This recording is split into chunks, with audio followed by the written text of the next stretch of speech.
welcome back to my channel. I'm Glory, that lady Glory, and please, if you are new to this channel, please do well to subscribe. And for my existing subscribers, thank you very much for sticking with me. Today's video, I will be speaking on something that I've had in mind, something that I believe, and something I think, and I know that it works.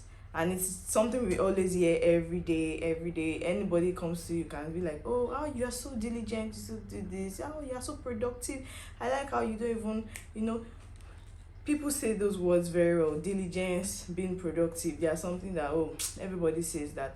But today I want us to see what God says about being productive. I want us to see from the Bible what God says about being productive, what God says about being diligent. And I would also be sharing some things as well. So please, I would read to you from the Bible, of course, from the book of Proverbs chapter 10 verse 4 and 5.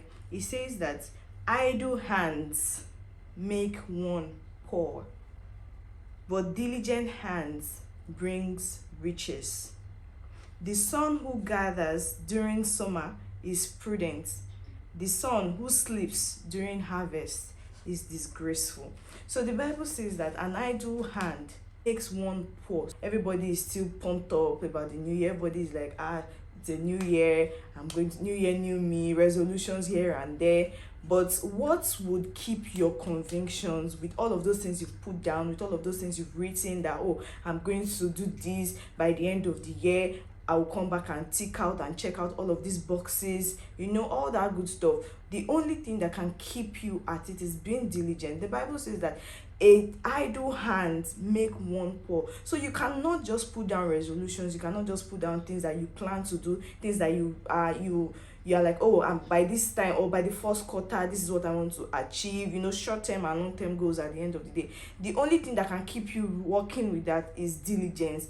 You cannot be diligent and expect that, at the end of April, which is the first quarter of the year, you've achieved this. March rather, you've achieved this, you've achieved that. The only thing that can, your hard work and diligence. The Bible also says that, see a man diligent in his work, he will stand before kings and not before mean men. I think that's Proverbs chapter 22 verse 29. Yes, Proverbs 22:29. It says, do you see a man skilled in his work? He will stand in the presence of kings. He will not stand in the presence of unknown men. There's another version of the Bible that says, see a man diligent in his work, he will stand before kings and not before mean men, like not before mediocre.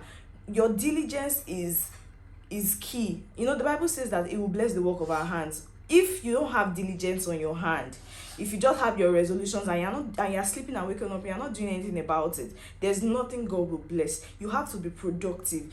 I want to charge us that in this new year, all the things we've put our mind to do, everything we've written down for our resolutions, I want us to be diligent with it. Rather, I want us to be very diligent. I want us to, even if you are somebody that you feel like you don't do well with long-term goals, you can work with short-term goals. You can actually start by just, between now and March, what do I want to make sure that I can do? Set goals, set smart goals. Those set goals that are unrealistic. The word smart, like let your goals be something that, I can work with this. Don't set ambiguous goals that you just set it and at the end of the day you are not able to meet up with it. Don't let us do that, and God will help us. Another thing I want to point out is integrity. Honestly, integrity is key because it keeps you in check. Now when you want to make yourself accountable to someone, integrity will make you stand by your word. Integrity will make you see to what you've planned to do, that I'm going to do this. A person of integrity is also a go-getter, is also an achiever. So in Proverbs chapter 10 verse 9, it says, the one who lives with integrity lives securely, but whoever perverts his ways will be found out. You have to be a man and a woman of your word. You have to be a guy and a lady of your word. When you put your mind to do something, let your integrity make you stick to it. Be a person of integrity. Make sure that, when you give your word to this person, please, I will be with you shortly. It starts from these little things. oh, I'll call you back. As much as that thing is, it's so common that sometimes you just say, we have to be intentional about our lives. It's a new year, it's 2024. There's a whole lot of good stuff that are packed in this year. But there are some of these little foxes, these things, just these little things that we count as, oh, it doesn't exactly matter. These are the things that can just rob us of some things. Things like that. The Bible says that a man with integrity lives securely. You are secured when you have integrity, because you are bound by your words. And when you stick to your word, even you'll be happy at the end of the day, you would see result and you'll be grateful. It says that, but whosoever perverts his ways, you're somebody that, some people even be like, if this person tells you that good morning, I would advise you check your window and make sure that the day is bright. Some people lack integrity, and it's not a good trait. It's a new year. We can turn a new leaf. I'm talking to myself at the same time, because there are some times that I've lagged, but I'm taking the decision. And one of the big decisions I even made is starting this YouTube channel. I've been procrastinating.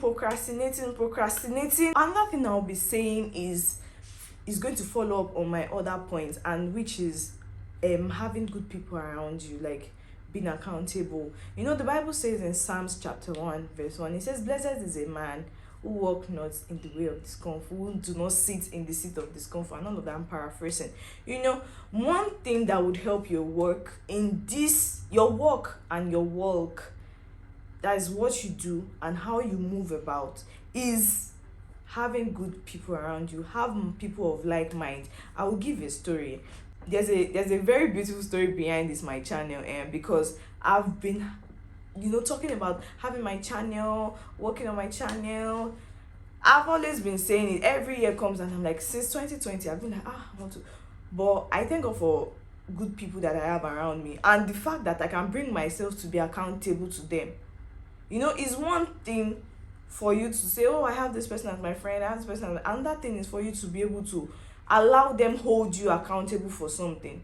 So in this new year, please, if you want your work to be beautiful and somewhat seamless, please find somebody you can be accountable to, even down to the little things, to your to-do list for the week. Okay, this week I want to check this out, make sure you tell somebody that, please, can you be on my tail, help me to be on my toes, so that I'm able to accomplish all what I have for the week. Little things like that really matter. I would advise that you get a to-do list. Then for your resolution, divide them. The ones that can work and they can be achieved in short term, prioritize them first, so that it doesn't get too overwhelming and at the end of the day you don't work on any. We can make something good out of the year with our good plans, with our accountability, with our diligence, with integrity. We move with integrity. We live intentionally. We do not just exist. You make a choice that, oh, in this 2024, I want to see a difference in my life. I want to see something good, and I don't want to do the same thing and expect a different result, because it's not possible. Please, even the Bible says that you cannot pour a new wine into an old wineskin. It does not work. It will burst, it will explode, it will be destroyed. So you need to, the Bible even says that we should renew our minds every day. Renewal of our mind is not something you do once in a year. It's not something you do in January and expect that it will carry you through December. It's a daily effort. And I pray that God will help us, and I hope that with this content, with this topic I've shared today, we are able to, make something good out of it. We're able to pick out some points and, decide to work with it. Please, I would like you to share this video with your friends and family. I would like you to comment. I would like you to engage with this content. Please subscribe if you haven't subscribed. Please, the subscribe button doesn't bite. Please subscribe, share with your family members, give it a thumbs up, and I'll see you in the next one. Bye.